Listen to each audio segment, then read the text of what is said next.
Благодарам. Почитувани граѓани, почитувани медиуми. Трет ден како молчат институциите за случајот со преплатените грейдери во армијата на Република Македонија. Пред 2 дена имавме потврда од Министерството за одбрана и од Радмила Шеќеринска дека навистина се преплатени двата грейдери по многу повисока цена и повторно и покрај таа потврда институциите молчат. Грейдерите кои во Србија се продаваат за 108.000 евра по парче, тука во Македонија се купуваат за над 230.000 евра по парче. Дали ова не е очигледен криминал?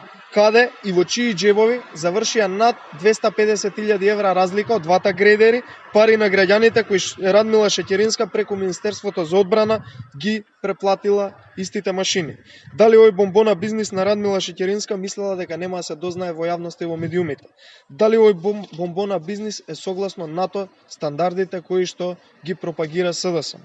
Почитувани, владата на СДСМ мора да одговара за целокупниот сторен криминал, додека војската во армијата на Република Македонија нема основни услови за работа и функционирање, Шеќеринска над 250.000 евра ги плаќа повеќе грейдерите и никој не знае каде завршуваат истите пари.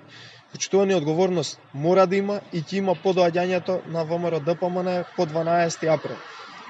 Обнова на Македонија мора да има и не сме повеќе да се случуваат вакви тендери каде што се преплаќаат за 150% повеќе сумите од она што чинат истите грейдери. Благодарам.